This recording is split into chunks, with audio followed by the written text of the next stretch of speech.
Hi friends, welcome to Sriranga's kitchen. இன்றைக்கி நம்ம கிச்சனில் ஒரு டேஸ்டியான ரோட்டு கடை குருமா ரெசிபி தான் பார்க்க போகிறோம். இது இட்லி, தோசை, சப்பாத்தி, புரோட்டா எல்லாத்துக்குமே ரொம்ப டேஸ்ட்டாக இருக்கும். வாங்க பார்க்கலாம். பண்ணுறதுக்கு ஒரு மிக்ஸி ஜாரில் 3 பல் பூண்டு, ஒரு சின்ன துண்டு இஞ்சி, காரத்துக்கு நான் ஒரு பச்சை மிளகாய் எடுத்திருக்கேன். உங்கள் காரத்துக்கு தகுந்தவாறு சேர்த்து விட்டுக்கோங்க. 2 பெரிய சைஸ் தக்காளியாக கட் பண்ணி சேர்த்து விட்டுக்கலாம். துருவின தேங்காய் 1/2 கப் சேர்த்து விட்டுக்கலாம். 2 டேபிள் ஸ்பூன் பொட்டுக்கடலை, 1 டேபிள் ஸ்பூன் கசகசா, 1 டேபிள் ஸ்பூன் சாம்பார் தூள்.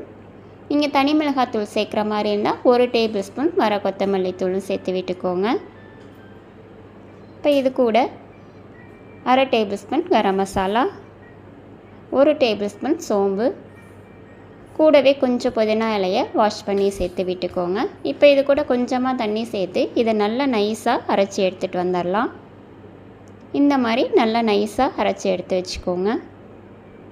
இப்போ ஒரு கடாயில் 3 டேபிள் ஸ்பூன் எண்ணெய் விட்டு, எண்ணெய் சூடானதும் ஒரு சின்ன துண்டு பட்டை, 2 கிராம்பு, 2 பெரிய வெங்காயத்தை நீல வாக்கில் கட் பண்ணி சேர்த்து விட்டுக்கலாம். கூடவே கொஞ்சம் கருவேப்பிலை சேர்த்து விட்டுட்டு வெங்காயத்தை நல்லா வதக்கி விட்டுக்கலாம்.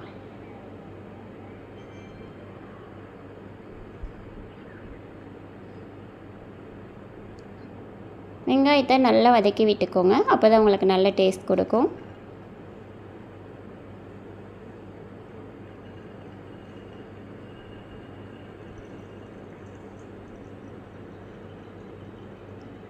இப்போ இது கூட 1/4 டேபிள் ஸ்பூன் மஞ்சள் தூள், தேவையான அளவு உப்பு சேர்த்துக்கலாம்.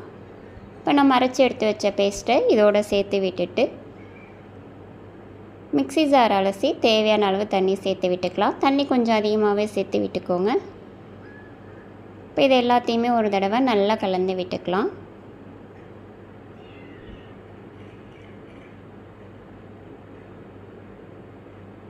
இது ஒரு 5 நிமிஷம் மீடியம் ஃப்ளேமில் வச்சுக்கோங்க. இது நல்லா கொதித்து வரணும்.